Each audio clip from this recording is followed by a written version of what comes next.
Kembali di iNews Sore, kami lanjutkan dialog terkait Genos, alat mendeteksi COVID-19 lewat hembusan nafas. Masih bersama kami Ahmad Kusuma Atmaja, anggota tim pengembang Genos, dan Prof. Amin Subandrio, Ketua Lembaga Eijkman. Saya kembali ke Pak Ahmad.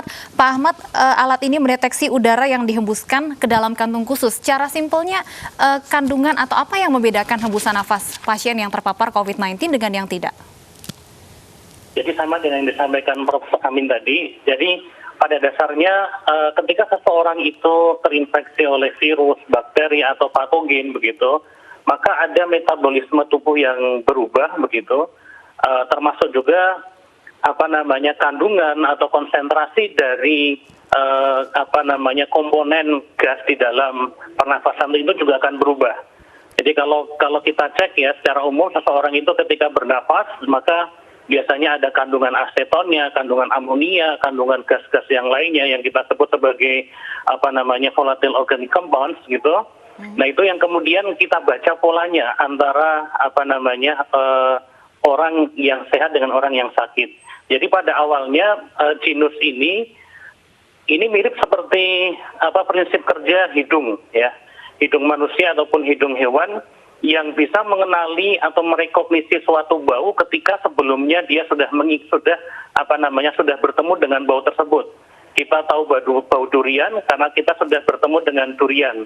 Nah, jadi genus ini sebelum sampai taraf implementasi seperti saat ini sudah kita lakukan penelitian sebelumnya dari bulan Mei. Jadi kita cobakan pada pasien yang terkonfirmasi positif dan negatif, itu kita latih demikian rupa dengan berbagai kondisi. Nah, kemudian itu menjadi menjadi ingatan bagi mesin ini. Sehingga ketika saat ini dia dilepas, ada sampel baru masuk, maka dia bisa mengingat, oh ini yang positif, ini yang negatif. Ya, kira-kira seperti itu, Mbak. Baik, berarti hembusan nafas antara orang yang positif dan orang negatif COVID-19 ini berbeda. Tapi tidak menular ya, Pak, hembusan ini ya? Cuma memang berbeda gitu?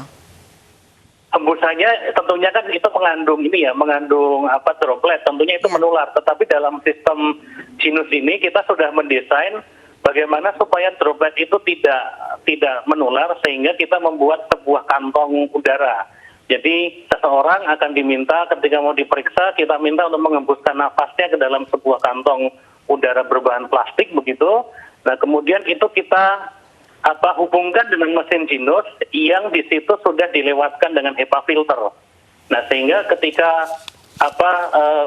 udara nafas tadi disedot ke mesin, maka dia akan disaring dulu oleh HEPA filter, sehingga yang masuk ke dalam ruang mesin, dalam hal ini adalah ruang sensor, itu adalah murni hanya volatile organic compounds-nya saja. Jadi murni gas hembusnya saja, tanpa ada dropletnya. Baik, saya ke Pak Amin. Pak Amin, apakah ini juga bisa menggantikan swab antigen gitu misalnya untuk deteksi awal yang sebenarnya tidak nyaman bagi beberapa orang? Sebetulnya karena ini sistem kerjanya berbeda, ya. Jadi ketika kita mendeteksi virus atau bagian dari virus, itu tentu berbeda dari ketika kita mendeteksi adanya perubahan dari tubuh. Sama seperti ketika kita memeriksa serum dengan rapid test, ya diambil dari ujung jari atau dari vena, kemudian diukur antibodi atau apapun. Nah, pengelompokannya agak berbeda nih. Jadi yang satu mendeteksi virusnya. Jadi genus ini bukan mendeteksi virusnya, tapi mendeteksi respons tubuh terhadap perubahan terhadap infeksi virus. Ya, jadi sama seperti ketika tubuh berespon dengan menghasilkan antibodi. Nah, tadi kan sempat ditanyakan berapa sensitivity-nya, berapa spesifisitasnya. Yang tadi sudah dijelaskan bahwa alat atau pendekatan yang baru ini tetap menggunakan PCR sebagai gold standardnya. Kita lihat bahwa uji antigen pun itu menggunakan gold standardnya PCR. Nah, kegunaan dari masing-masing pendekatan ini, apakah itu antigen atau PCR dan juga genus ini tentu berbeda. Tadi sudah disebutkan bahwa uji ini memiliki sensitivitas yang tinggi sehingga cocok untuk dipergunakan sebagai alat screening yang cepat. Kita ketahui bahwa untuk menggunakan satu alat sebagai screening itu dia harus memiliki sensitivitas yang tinggi sehingga dia bisa mendeteksi katakanlah semua kalau bisa ya orang yang terinfeksi ya. Itu berdasarkan sekali lagi gas yang dihasilkan oleh pasien itu. Baik, saya kembali. Ya, baik. Saya kembali ke Pak Ahmad. Pak Ahmad, untuk satu hari berapa tes yang bisa dijalankan oleh Genos ini, Pak? Berapa kali? Secara rasional ya kalau kita ada satu mesin dan satu orang itu kurang lebih 3 menit begitu, maka kalau itu satu mesin itu 100 orang sudah butuh waktu kurang lebih 300 menit ya, atau 5 jam begitu.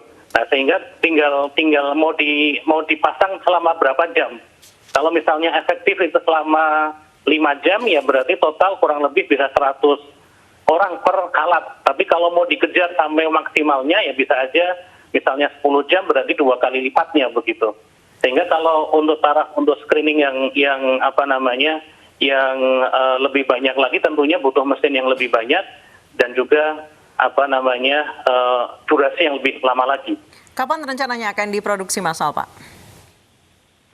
Sebenarnya sudah kita produksi ya karena sejak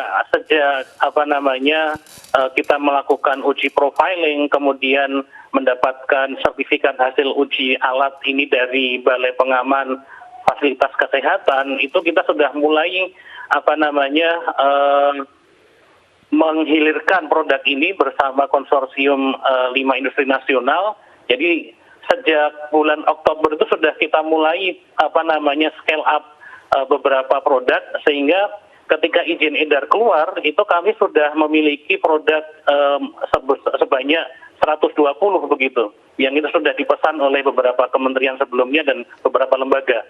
Sehingga kalau kita bicara terkait dengan scale up berikutnya kita sedang mengejar bagaimana bisa produksi kurang lebih sebulan itu 5.000 sehingga Februari bisa 10.000 unit begitu.